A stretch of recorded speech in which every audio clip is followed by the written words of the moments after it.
बिस्मिल्लाहिर्रहमानिर्रहीम अस्सलाम वालेकुम वरहमतुल्लाहि वबरकातुहू। तो आज हम अपने किचन में बनाने जा रहे हैं अंडे छोले का सालन।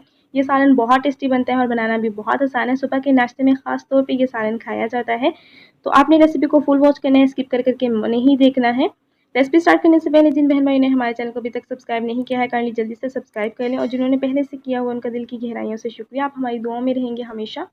तो आज की मज़ेदार सी रेसिपी स्टार्ट करते हैं। उसके लिए मैंने एक प्रेशर कुकर लिया है। प्रेशर कुकर के अंदर हम ऐड कर देंगे 500 ग्राम छोले। छोलों को मैंने 3-4 घंटे पहले ही भिगो के रख दिया था। छोले हमारे बहुत अच्छे से फूले हुए हैं। तो जब मैंने छोलों को भिगोया था तो उसके अंदर पानी के अंदर मैंने थोड़ा-सा मीठा सोडा ऐड कर दिया था और छोलों को मैंने धूप में रख दिया था। मीठा सोडा ऐड करना और छोलों को धूप में रखना, ये दोनों चीज़ें हेल्प आउट करती हैं छोलों को बहुत जल्दी फूलने में। आप इसको ओवरनाइट भी रख सकते हैं, लेकिन अगर आपके पास टाइम नहीं है तो आप इस तरह 3-4 घंटे में ही छोले बहुत अच्छे से फुला सकते हैं। तो यहाँ पे हमने इसके अंदर पानी ऐड किया है। पानी इतना ऐड करना है जिसमें हमारे छोले बहुत अच्छे से उबल जाएँ और पानी जो है वो बच भी जाए, क्योंकि हमने वो पानी जो है आगे सालन में यूज़ करना है। इसके अंदर हमने 1 चाय का चम्मच नमक ऐड किया है, थोड़ी-सी मैंने हल्दी ऐड की है। दोनों चीज़ें ऐड करने के बाद हम इसको मिक्स करेंगे, कवर करेंगे इसको हम वेट लगा देंगे 20 मिनट के लिए हाई फ्लेम पे। याद रहे कि टाइम आपने वेट हिलने के बाद नोट करना है। तो यहाँ पे 20 मिनट हो चुके हैं, तो फ्लेम को ऑफ करेंगे, वेट उठा देंगे और इसकी स्टीम निकलने देंगे। जैसे ही स्टीम निकल जाएगी हम इसके ढक्कन को उठाएँगे और यहाँ पे हमारे छोले जो हैं वो बहुत अच्छे से उबल गए हैं। अंडे छोले के सालन के लिए छोले जो हैं वो बहुत अच्छे से उबले हुए होने चाहिए। आपने इस बात का ख़्याल रखना है, बिल्कुल भी कच्चे नहीं होने चाहिए। तो अब हम छोलों और पानी को अलग-अलग कर लेंगे, छोलों को अलग निकालेंगे और उसका जो पानी है वो अलग रख लेंगे और सालन बनाना हम इसका स्टार्ट करते हैं। सालन बनाने के लिए मैंने यहाँ पे एक खुली कढ़ाई ली है। इसके अंदर हम मसाला बनाएँगे इसका। तो सबसे पहले 1 कप हम इसके अंदर ऑयल ऐड करेंगे। आप ऑयल की जगह घी का यूज़ भी कर सकते हैं। ऑयल जो है वो अंडे छोले के अंदर थोड़ा-सा ज़्यादा जाता है, इसलिए हमने 1 कप इस्तेमाल किया है। जैसे ऑयल हल्का-सा गर्म हो जाएगा, हम इसके अंदर ऐड कर देंगे 1 चाय का चम्मच कुटा हुआ लहसुन। लहसुन ऐड करेंगे और 1 तेज़पत्ता हम तोड़ के इसके अंदर ऐड करेंगे। दोनों चीज़ों को 1 मिनट के लिए फ्राई करेंगे, बस इतना कि लहसुन का कच्चापन ख़त्म हो जाए। जैसे ही लहसुन का कच्चापन ख़त्म हो जाएगा, हम इसके अंदर ऐड कर देंगे 1 कटोरी प्याज़। प्याज़ों को मैंने अच्छे से चॉप कर लिया है, फाइन वाला चॉप किया है, ताकि हमारा मसाला जो है वो बहुत अच्छा बने। तो प्याज़ों का कच्चापन ख़त्म होने तक हम प्याज़ों को भी फ्राई कर लेते हैं। तो यहाँ पे प्याज़ जो है वो हमारे फ्राई हो गए हैं, हल्का-सा गोल्डन सा कलर आ चुका है, तो अब हम इसके अंदर मसाले ऐड करेंगे। तो मसालों में इसमें सबसे पहले चला जाएगा 1 चाय का चम्मच लाल मिर्च का पाउडर, चौथाई चाय का चम्मच हल्दी पाउडर, आधी चाय की चम्मच हम इसके अंदर कुटी हुई लाल मिर्च ऐड करेंगे, चौथाई चाय का चम्मच हम इसके अंदर काली मिर्च का पाउडर ऐड करेंगे।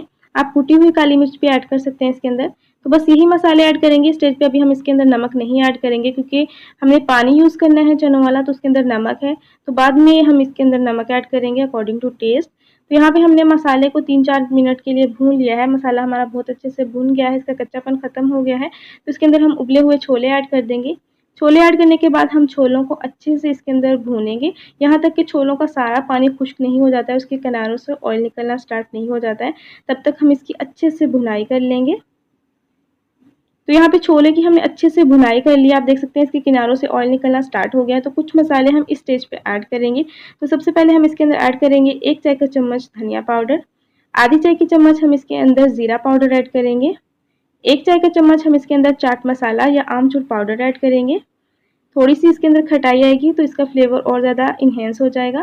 थोड़ा-सा हम इसके अंदर वही चनों वाला पानी ऐड करेंगे और इसको हम अच्छे से मिक्स करेंगे और 1 से 2 मिनट के लिए हम इसको मज़ीद भून लेंगे। तो यहाँ पे हमने 1 से 2 मिनट के लिए इसको मज़ीद भून लिया है और अब हम इसके अंदर वो चनों वाला पानी ऐड कर देंगे। ये तकरीबन 2 ग्लास के करीब है। तो पानी ऐड करने के बाद हम इसको अगेन से मिक्स करेंगे। अच्छे से मिक्स करने के बाद अब हम अकॉर्डिंग टू टेस्ट इसके अंदर नमक ऐड करेंगे। तो मैं आधी चाय की चम्मच के करीब नमक ऐड कर रही हूँ। आप चेक कर लीजिएगा, उसके बाद आप इसके अंदर नमक ऐड कीजिएगा। नमक ऐड करने के बाद हम इसको अगेन हल्का-सा मिक्स करेंगे और इसको कवर करके हम पकने के लिए छोड़ देंगे मीडियम फ्लेम पर। तकरीबन 10 मिनट के लिए हम इसको मीडियम फ्लेम पर पकने देते हैं। 10 मिनट यहाँ पे हो चुके हैं छोलों को पकते हुए।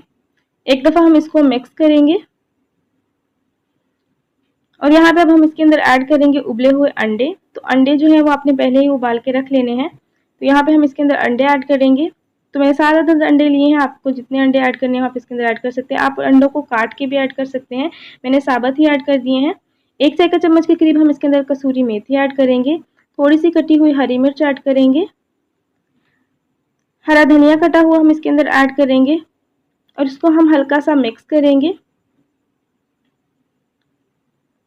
सारी चीज़ों को हम हल्का सा मिक्स करेंगे और उसके बाद हम लास्ट पे इसके ऊपर ऐड करेंगे आधी चाय की चम्मच गरम मसाला पाउडर। गरम मसाला पाउडर ऐड करने के बाद हम इसको कवर करेंगे और इसको 10 मिनट के लिए हम बिल्कुल लो फ्लेम पर दम पे रख देंगे। 10 मिनट हो चुके हैं यहाँ पे इसको दम पे रखे हुए और हमारा मज़ेदार सा अंडे छोले का सालन रेडी हो गया है। ऑयल जो है वो इसकी सरफेस पे आ चुका है और खुशबू पूरे घर में फैल चुकी है। ये इतना खुशबूदार बना है, दिखने से भी बहुत ही ज़्यादा टेस्टी लग रहा है और जहाँ तक बात है जायके की, तो वो आपके खलूस से आएगा। जितने खलूस से आप ये बनाएंगे ये उतना ही ज़्यादा टेस्टी बनेगा। रेसिपी पसंद आई हो तो लाइक शेयर ज़रूर कीजिएगा, कमेंट में अपना फीडबैक ज़रूर दीजिएगा। चैनल को सब्सक्राइब करना मत भूलिएगा। मिलते हैं नेक्स्ट ऐसी रेसिपी के साथ, तब तक के लिए अल्लाह हाफ़िज़।